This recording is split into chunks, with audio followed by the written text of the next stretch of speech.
Bonjour tout le monde, ici Gaétan Maudit. Si vous vous souvenez de moi, j'ai été la saveur du mois en mai 2012. J'ai été en fait au printemps érable ce que le McWrap au poulet sauce ranch est au McDonald's.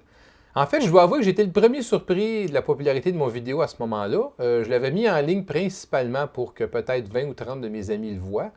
Alors, quand j'ai pogné le 100 000 views en dedans de 24 heures, je pensais sérieusement que l'Internet était pété. Visiblement, ils n'ont pas réparé le problème parce qu'on a atteint à ce moment-ci environ 450 000 views.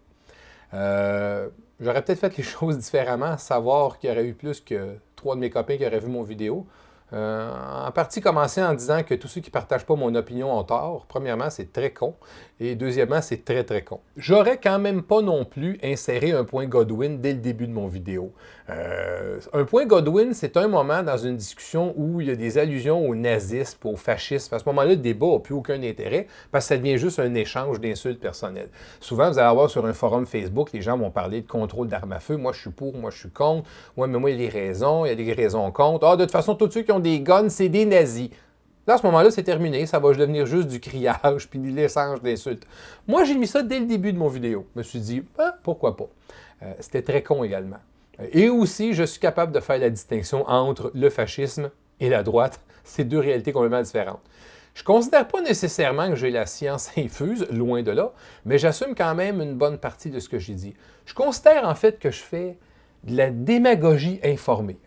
Qu'est-ce que c'est de la démagogie informée? Un exemple de démagogie. La démagogie, c'est des propos qui sont basés principalement sur les émotions.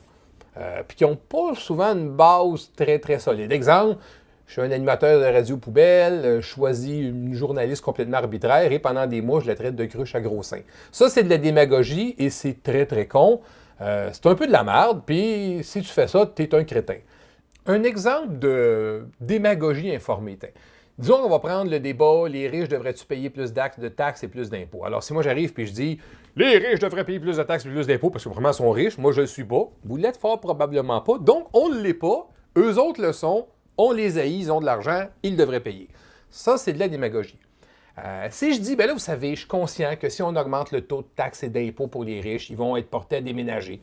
Parce qu'il y a des paradis fiscaux, ils peuvent aller aux États, c'est moins cher, tout ça. Par contre, les riches devraient être conscients qu'ils ont fort probablement prospéré dans notre État un peu par les avantages que notre société fournit, une mobilité démographique, la qualité de l'éducation accessible au monde, ça te fournit une main-d'œuvre. Nous-mêmes, en tant que consommateurs, on a acheté leurs produits. Alors, il y a peut-être une juste part à retourner dans l'État parce que les taxes ont payé l'éducation, tout ça. Bon. Et ils devraient quand même tout payer parce qu'on les haït. Alors, vous avez une forme de démagogie avec des arguments. J'ai-tu raison? Peut-être pas, mais je peux argumenter un peu. Alors, je peux vous annoncer, j'ai l'intention de refaire des vidéos. J'ai eu beaucoup de réponses de mon vidéo. Il y a beaucoup de monde qui ont discuté avec moi de toutes sortes de sujets. Et j'ai trouvé ça très fascinant. Et ça va nous donner la possibilité de parler de plusieurs choses. Alors, j'ai l'intention de faire des vidéos sur une base menstruelle. Pas sur une base mensuelle, une fois par mois, mais vraiment sur une base menstruelle, c'est-à-dire une vidéo à tous les 28 jours. Je suis vraiment désolé, c'est très très con, mais à partir de février, je vais vraiment me mettre à faire ça.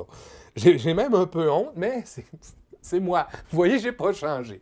Alors, on va parler politique fédérale, provinciale, municipale, corruption, on va parler de capitalisme, on va parler d'environnement, contrôle d'armes à feu et toutes sortes de beaux sujets comme ça.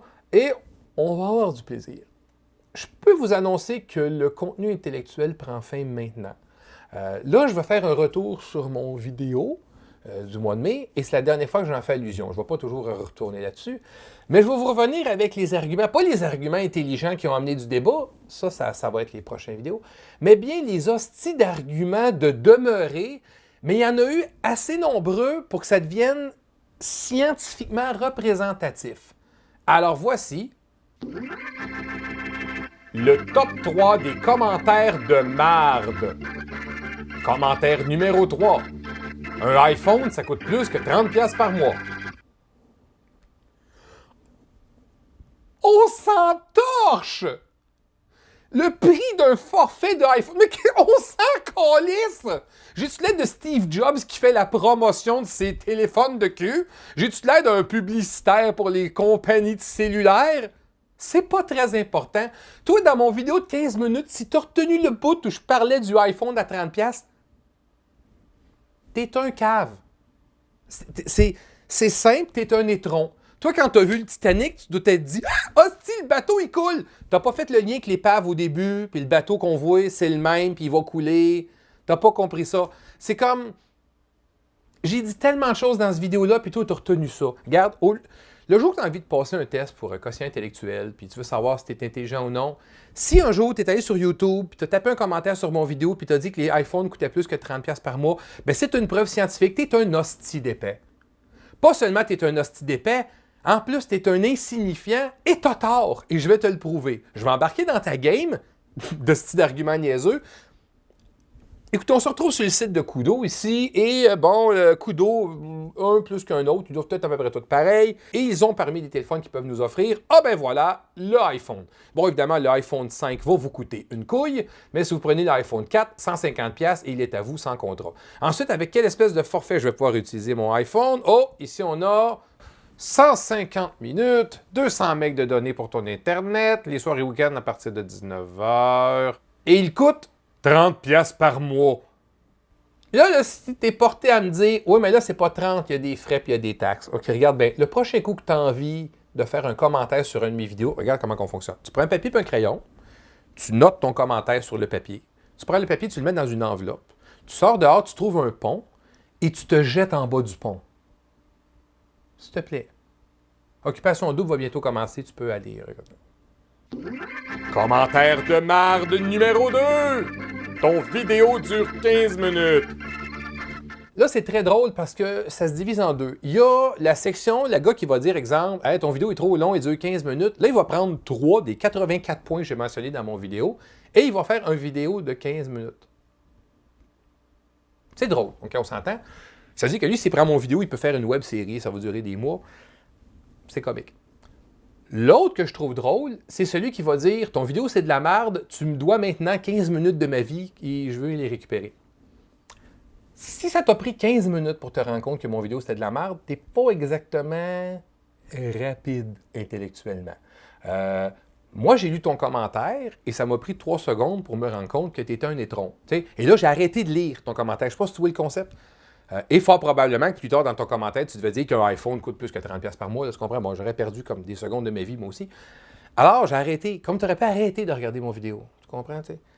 Mais ça ne m'inquiète pas. Ce qui m'inquiète, c'est que tu as fort probablement un permis de conduire, tu as le droit de vote et peut-être aussi que tu as une arme à feu. Mais tu es quand même... Tu comprends?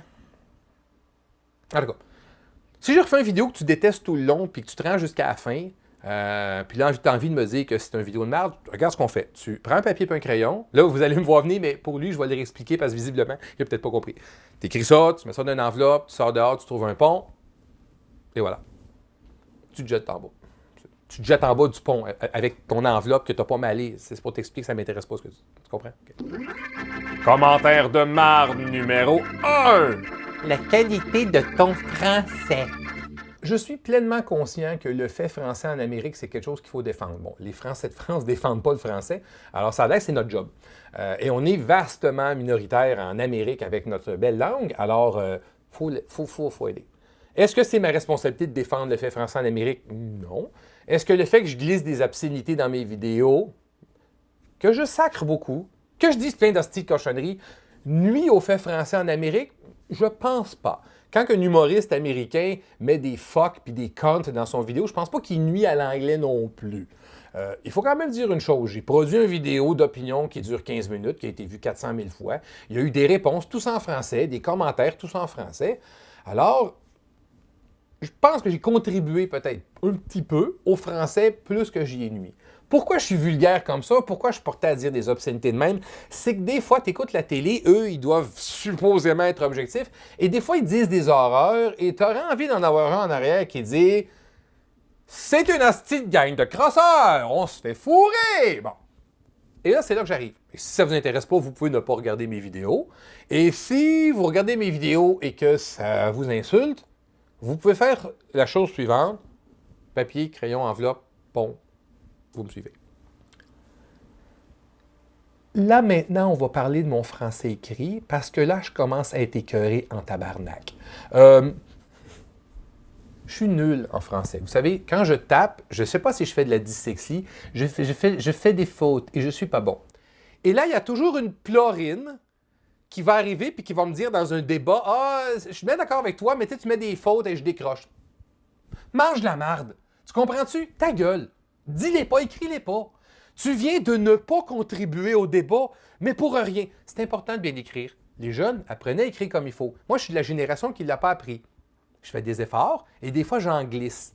Alors, si tu viens me le dire, je ne vais pas devenir meilleur, tu comprends-tu? Si quelqu'un est petit, puis tu dis il est petit, il ne va pas devenir grand. Je fais ce que je peux, mais je suis poche en français écrit. Et quand quelqu'un me dit que je suis poche, ça me met en tabarnak. T'es un nerd. J'aurais aimé te connaître à l'école pour pouvoir te sacrer la volée et te voler ton argent de lunch. Je t'aurais tellement taxé à l'école que tu m'aurais appelé Monsieur le ministre. T'aurais maigri pendant ton secondaire tellement que je t'aurais empêché de manger parce que je t'aurais volé ton argent.